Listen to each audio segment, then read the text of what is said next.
Good day, class.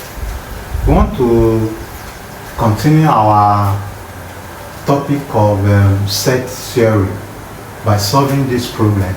So during 1 year in a school, 5/8 of the students had measles, 1/2 had chickenpox, and 1/8 had neither. What fraction of the school had both measles and chickenpox? So we want to solve it. We can solve this problem in two ways. But let me solve it using the simpler method, by using the formula method. 5/8 of the student had measles. Let's represent M with measles. So number of M is 5/8. 1/2 had chickenpox. Let's represent C with chickenpox. So number of C, that's 1/2. And 1/8 had neither. That means the number of students that are not in the that did not have any of the disease. The what fraction of the school had both measles and chickenpox. Let's represent that with X. So we represent it with number of measles intersection chickenpox. Let's represent that with we don't know. That's what they asked us to find. So we can use the formula method of number of measles union chickenpox by number of measles plus number of chickenpox plus minus number of measles intersection chickenpox. But we're giving 1/8 had neither.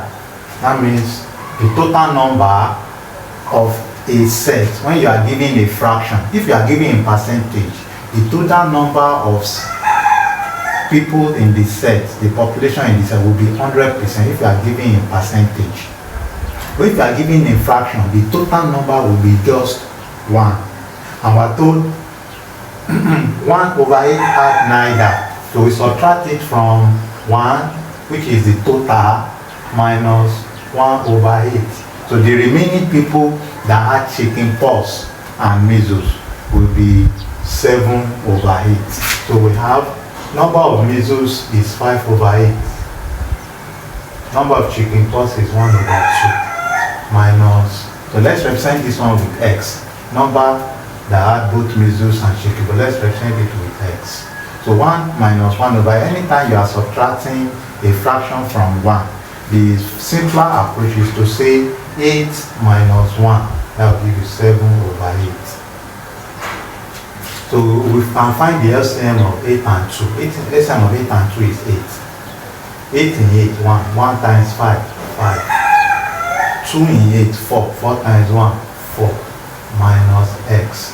So 7/8 equals to 5 plus 4, that's 9/8 minus X. So we can calculate X. If the negatives comes to the left hand side, it becomes positive. If 7/8, which is plus, comes to this side, it becomes negative. That's minus 7/8. So X will be 9 minus 7. That's 2/8. And that will give us 2 here 1, 2 in 8, for that 1/4. We can also use the Venn diagram to solve this problem, but we have used the formula method. See you in my next video. Bye.